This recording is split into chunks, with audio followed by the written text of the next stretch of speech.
Now I'm talking about a 2023 hunt and it's in 2024. You're probably wondering why I'm doing that.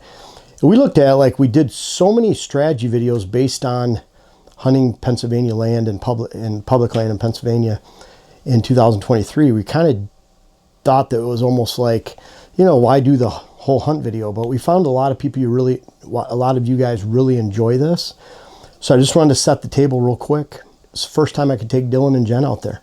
Jen, first time she could hunt. Dylan, first time filming out there. And we really, getting out there, I wanted to, you know, we can't just get out there in the dark, leave Jen standing by a tree and move on. A lot of times what we're doing is we're hunting that last 20 minutes, half hour into our spot slowly and absorbing the land.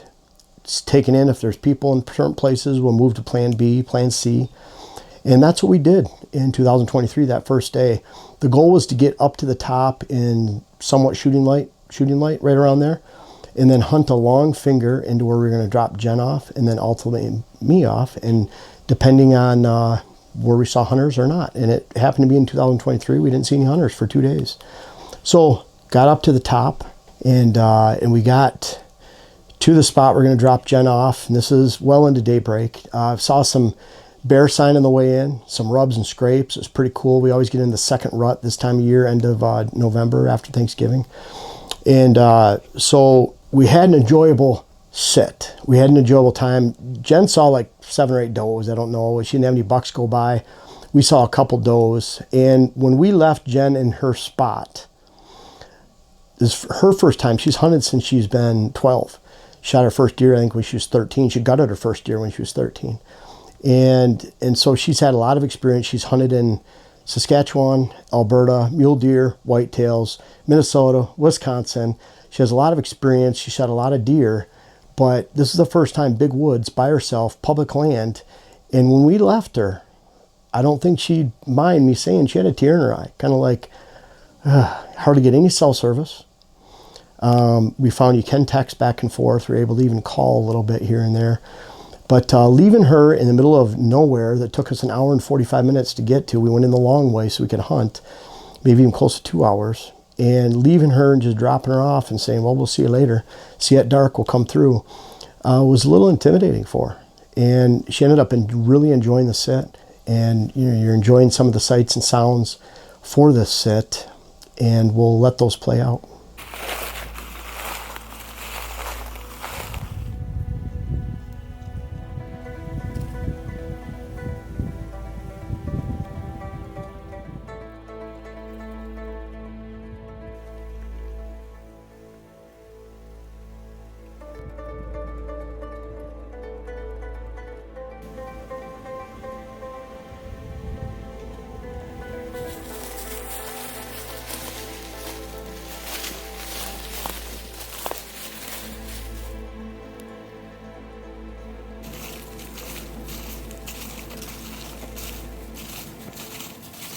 Okay, so we had a beautiful time.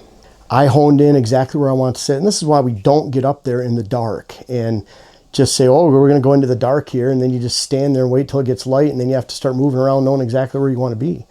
Especially when you're sitting on the ground. If we're sitting in a tree, it doesn't really matter. You want to get the best visibility, and it's always hard because you look at that tree and you think, well, if I'm sitting at the base or I'm sitting in that tree, then, and we let the temperatures, this year we have tree saddles, we have tethered, and they hooked us up. It was really nice of them to do so, but it was terrible weather. And I'm not going to go out there when it's 22 degrees and 28-mile-an-hour gusts and sit in a tree. I want to huddle in next to the ground. I mean, even Dylan, when I shot my buck this year, he's kind of like, I'm not sure how long we were going to sit or could have sat because you just start getting cold. And it's because you're moving. We're an hour and 45 minutes in, and it's really more, I would say, feet and hands and making sure body was good.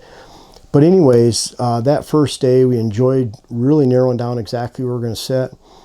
And in day 2, we had a different strategy. So day 2, I wanted to get in a faster spot way that I knew how to get back in there. Again, I've hunted here since 93. So day 2, we wanted to get in there, get to our spots quickly. We went up a point. Jen went one way, I went the other. And we went directly to and sat down, and here's what happened. That's more for still hunting.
I think he's tipping over. He's tipping over. Is he? I think he just tipped over. Are you serious? Yeah. Are you sure he got tipped over? I'm pretty sure he just tipped over. Are you sure he tipped over? I'm pretty sure he just tipped over.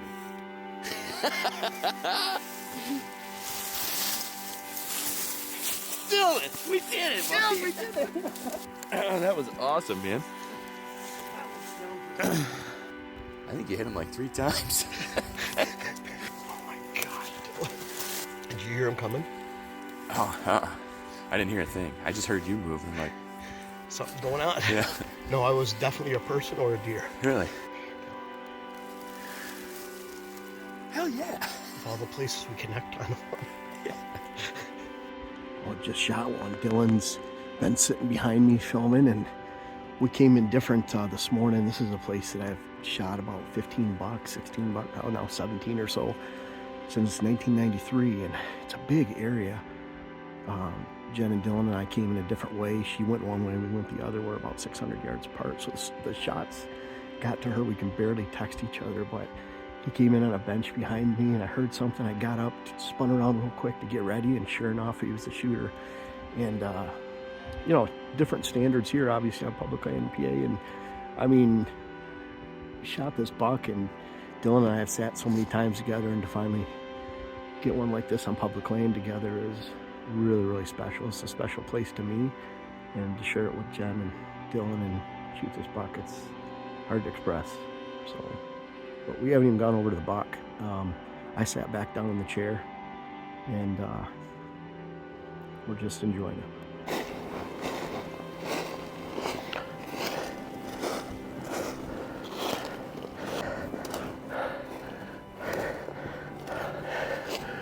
Dude, look at him. Dude, that's a great buck.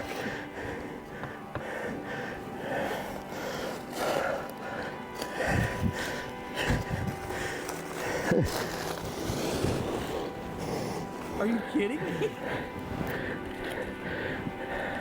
What a cool view. Now, pretty awesome hunt. You know, to experience this with Dylan and Jen in a place I know and love since '93 was very special. And I didn't even talk about it as much for my 2024 hunt, but I really enjoyed going back to the old camp and seeing the old guys and becoming reacquainted with them. And I told Dylan today, I was looking through his pictures. He took a picture, I didn't even know it. He took a photo of me walking up to the front of that cabin. There's no other lights except that entrance light, and then the cabin lights on the inside. There's curtains though. And so walking up there brought back a flood of emotions. It was hard to explain. And I'm back here a couple days later looking at the pictures that Dylan had edited and put out for us. And I started getting tears in my eyes. I walked over to Jen, basically, you know, cried on her shoulder. She's like, "What's wrong?" And I'm like, you know, I didn't realize how much it meant to be a part of that camp for 16 years in the past, and go there and not miss a season, and then finally go back after all these years. I can't remember, it was either 08 or 09 was my last time I went to camp. I think 08. So to go there for 16 years and not be there for 16 years, walk back in there as if nothing had ever changed, inside and out. People, you know, we averaged 17 guys up to 22 one opening day, and they were down to 6. And so it meant a lot to me, and to be able to share that connection with the woods in the area here in 2023, it's hard to explain. It's almost like you have to be a part of something like that and go through this. It meant a lot. So that buck, when I shot that buck, I mean, we literally, Dylan and I sat down for what, like 3 minutes, and he's laying dead over there. I think we had an oatmeal pie, coffee celebration. Dylan always carries that. And it was a very, very special moment. I heard the buck coming from behind me, and I think Dylan was, I don't know if you're doing it consciously or but you get cold, so you put your hood up, but then you can't hear, so you take it down when you got warm, and then you put it back up. And I think Dylan was alternating, or at least on this sit, I had mine down so I could hear the buck coming. It was either a person or a buck, and Dylan had his up. So when he saw me get up and turn like real quick and like get ready, and I was waiting for that buck, he's like, well, you know, what's going on? You know, you didn't. I remember just kind of being like, what are you doing? You know? Kind of like, so it said step, step, step, and sure enough, he's coming, shot him. And I'm always under the school where if I have 3 rounds in my gun or 2, and I literally used to go out there, I didn't have a lot of money. I'd have 8 rounds I'd go out with, or 5 or 6, and I'd put 2 in my gun at a time, thinking, well, this is like, if I miss, this is like 3 sets of bucks I can miss. You know, if I don't hit a buck in that time, I might as well get out of the woods. But so if I have rounds in my gun, I'm going to keep shooting while I see him, and I did with that buck. And I'm sure the first shot was a fatal shot. He only went like 75, 80 yards piled up. He's right over there. We don't even know exactly what he looks like, other than he's a mature buck. And it was hugs, celebration, and a time to sit down in the chair and just stare and soak it all in, because there's something more special on a completely different level than just killing a buck out there. And this year in 2024, hope you guys get a chance to watch that video too, hammered at home even more, especially getting to visit camp. That was part of my past, and obviously an important part of my past too. So to share this with Dylan, to share it with Jen, and you know, that little bit of change of strategy where we could just go right in, sit down, wait for people to come to us. We try to sit within all those funnels. If the weather's good, we typically hunt high. If it's snowy, we'll hunt and relate to hemlocks, to the bottoms where those deer will get into, the lee side of the ridges if it's super windy. And we were almost to that point in 2024 where we were just going to sit for a few hours in the morning till we got cold and start moving. Friend of mine out there, Craig, he's one of the best hunters I know out there.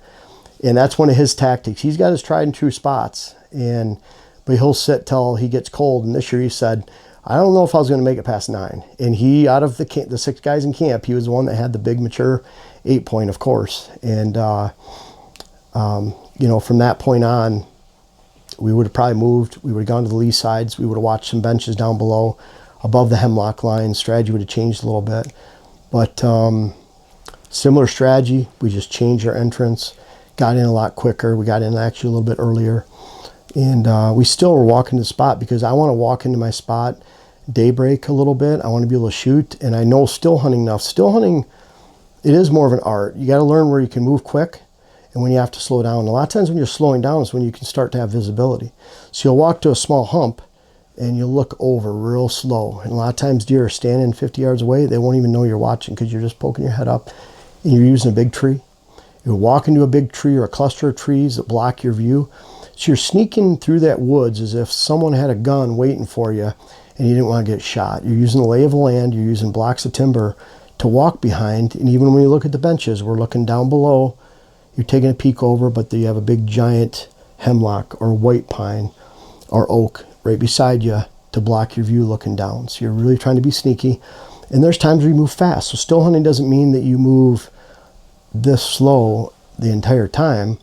It means you move fast when you have to and when you can, and you move slow when you have to and need to be successful. We were successful in this trip. I hope you enjoyed the sights and sounds. It's very exciting for us, and it carries a lot deeper meaning than a lot of people realize. It's so different because on private land we work so hard, not only at the habitat work and how it all relates to the strategy of hunting and then the strategy of hunting, so much more strategy, because you can't mess up. We're worried about tomorrow, next week, next month. It's stressful. It's stressful in a good way. I love the strategy. Public land, it's relaxing. We're just sitting out there enjoying the sights and sounds, and I don't have to worry about messing up my hunt for next week, next month, because we're not there. We're going to plan B. You know, 2019 when I was out there and I shot my buck the second day, first day passed up a lot of nice deer, I passed up a 2-year-old 7-point, some small bucks. And then the second day I went out and someone was right in the spot I wanted to go to. I just went to plan B, which is 600 yards over there. No stress. I'm going to enjoy it over there. Don't even think about it. Just enjoy it. You can't do that on private land when you only own a 40-acre parcel, and 600 yards away is 2 properties over. So hope you enjoyed the deep meaning of this hunt and our recap of this, and coming out with it in 2024 for 2023. And Let me know how you enjoyed it below. And we're going to keep bringing these hunt videos to you because they're important. And I think it's enjoyable to let you guys know that we hunt public land, private land. We have a lot of history of doing that. My first properties I hunted on, Pontiac Lake Recreation Area, 1985, 1986. And that's where my roots are at. My roots are deep out in Pennsylvania. I don't even care the size of the buck. Those roots mean something, and I hope they mean something to you watching this video.